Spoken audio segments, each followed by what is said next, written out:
भगवान केबे मातृ गर्भरु जन्म हुअंतिनी सदाबले यहाँ मन रखिए जमती आमर भगवान श्रीकृष्ण हेले कि प्रभु श्रीराम हेले परशुराम हेले जिते भी सब भगवान अवतार ग्रहण करिसेंती केबे से मातृ गर्भरु जन्म ग्रहण करते नहीं मातृ पाखरे प्रकट हुअंती मनुष्य शरीर धरिकी प्रकट हो जाती स्वयं प्रकट हुअंती केबे जन्म ग्रहण करते ये भूल धारणा केबे रखिबेनी तेणुक कहउचंती हे तात भगवान कहउचंती मु आपणकर घरे जन्म ग्रहण करी मनुष्य देह धारण करी अवतार नेबी अवतार रूप में मु आपण घर को आसबि।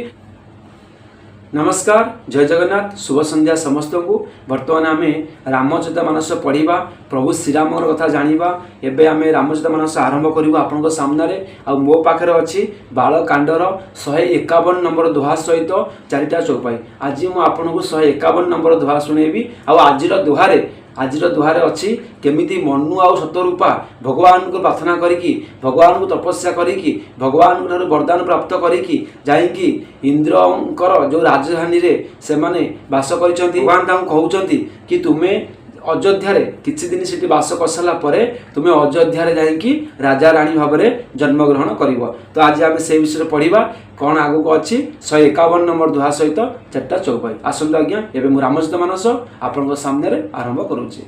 ओं गुरु ब्रह्मा गुरु विष्णु गुरुदेव महेश्वर गुरु साक्षात् परम ब्रह्म तस्मै श्री गुरवे नमः। ओं गुरुदेवायो नमः। एवं आम 151 नंबर दुहा पढ़ा। तही करी भोग विशालता तगए कचुकाल पुनी होई हौ अवध भुआल तब मई होब तुम्हार सूत कहउचंती हे तात सेटारे बहुविधि सुख भोग करी किछि काल कटाइबा परे तुमे अयोध्यार राजा हेबो सेतबेले मु तुमर पुत्र हेबी कहउचंती मनु आउ सतरूपा को कहउचंती जेतबेले तुमे किछि काल से इंद्रंकर राजधानी रे अमरावती रे कटेइबो से अमरावती रे तुमे किछि काल रहि सला परे मु आसिक अयोध्यार राजा रानी हबो आउ मु तुमर पुत्र हेबी। देखंतु जो अयोध्यार राजा थिले दशरथ आउ रानी थिले कौशल्या से किए से होचंदी मनु आउ सतरूपा आज्ञा मनु सतरूपा अयोध्या दत्तया जुगरे राजा आउ रानी होइतिले तांकर पुत्र भाव भगवान राम जन्म होइथिले। तो से कथा कहउचंती जेतबेले प्रभु नारायण अवतार कथा आसुची प्रभु नारायण अवतार विषय आसुची तो कहीं नारायण अवतार नेले तांकर अनेक कारण अच्छी ये भी गोटे कारण यही कारण पाई कि भगवान को धरापृष्ठ को आसवा को पड़ला आउ अयोध्या जन्म नाक पड़ला आउ मनुष्य रूप में अवतार नाक पड़ा तेणुक भगवान अवतार अनेक कहानी अच्छी आम केते कहानी पढ़ा केते कल्पर केते कहानी अच्छी ये मध्य गोटे कथा यही कारण सकाशे भगवान को जन्म नाक पड़ा। तापर 1 नंबर चौपाई इच्छामय नरवेश सवारे होई हऊ प्रगट निकट तुम्हारे असन्न सहित देह धरिताता करी हऊ चरित भगत सुखदाता। कौन कहले ना इच्छामय मनुष्य रूप धारण करी मु तुम घरे आविर्भूत हेबी हे तात मोर अंश मानक सहित देह धारण करी भक्त मानू सुख देवा परी लीला मु करिबी। देखंतु कौन कहउचंती ना मु मोर अंश मानक सहित जर प्रकट हेबी। देखंतु भगवान सदाबले मन रखिबे भगवान केबे मातृ गर्भरु जन्म हुअंतिनी सदाबले यहाँ मन रखिए जमती आमर भगवान श्रीकृष्ण हेले कि प्रभु श्रीराम हेले परशुराम हेले जिते भी सब भगवान अवतार ग्रहण करिसेंती केबे से मातृ गर्भरु जन्म ग्रहण करते नहीं मातृ पाखरे प्रकट हुअंती मनुष्य शरीर धरिकी प्रकट हो जाती स्वयं प्रकट हुअंती केबे जन्म ग्रहण करते ये भूल धारणा केबे रखिबेनी।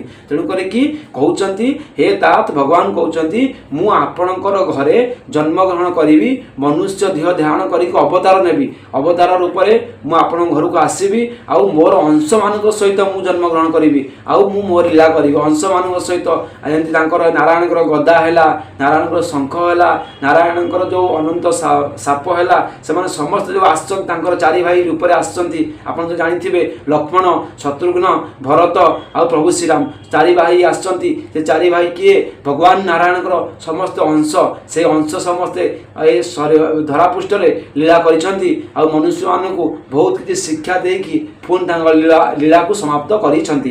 देखंतु तापर 2 नंबर चौपाई जे सुनि सादर नर बड़ भागी भवतरी हई ममता मद त्यागी आदि शक्ति जई जग उपजाया सोअयत रही मोरी हय माया।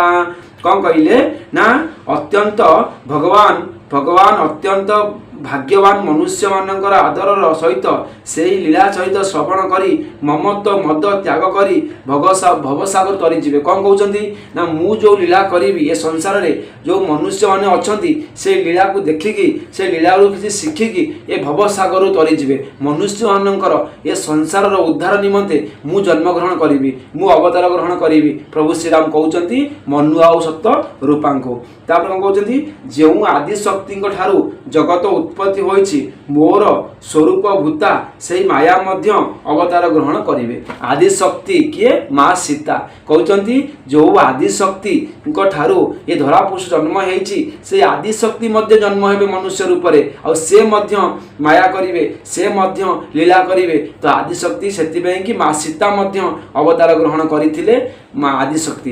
देखंतु प्रभु नारायण होउचंती किए प्रभु श्रीराम और लक्ष्मी होउचंती किए माँ सीता। लक्ष्मी नारायण दुई जन धरापृष्ठ अवतार ग्रहण करिवे आउ लीला देखेबे समस्त को। से कथा कहउचंती हे तात अयोध्या रे जेतेबेले आपण दशरथ आउ कौशल्या रूप रे आसी जन्म हेबे आपण सेतेबेले मु आपणक माने पुत्र होइकी जन्म हेबे बोलिकी भगवान कहि छंती। तापरे 3 नंबर चौपाई पूरब मही अभिलाष तुम्हारा सत्य सत्यपन सत्य हमारा पुनि पुनि अस कही कृपा निधाना अंतर ध्यान भय भगवान। तापरे कौन कहउचंती ना एही परि भाबरे मु तुमर अभिलाष पूर्ण करी बोली भगवान कहउचंती। एही परि भाबरे मु तुमर अभिलाष पूर्ण करिवि मोर एही प्रण तिरबार सत्य बोली कहउचंती। एतरे किछि मिछा नाही मिछ बोली किछि नाही। कृपा निधान भगवान बारंबार एपरि कहीकि अंतर्ध्यान होई गले। एमिति कहले कि मु जो आपनको वरदान देली निश्चिंत भाव सत्य हेबो आपण धैर्यर सहित अपेक्षा करंतु एतिरे किछि भी मिथ्या नाही जहाँ मु कहिछि से घटिबो ही घटिबो। एमिति बारंबार कहीकि भगवान अंतर्ध्यान होई गले। दंपति उरधरि भगत कृपाला तेहि आश्रम निवस कछु काला समय पाई तनु तजी अनयासा जाई किन्न अमरावती बासा। कौन कहउचंती ना सेही दंपति व राजा रानी मनु सतरूपा दुई जन भक्त वत्सल कृपारु भगवान को हृदय धारण करी किछि काल सेही आश्रम रे रहिले जोडी से मान तपस्या करथिले सेही आश्रम रे किछि काल रहिले। तापरे शेष समय आसी जिवारु से माने अक्लेश रे शरीर त्याग करी जाई अमरावती बा इंद्रपुरी रे वास कले।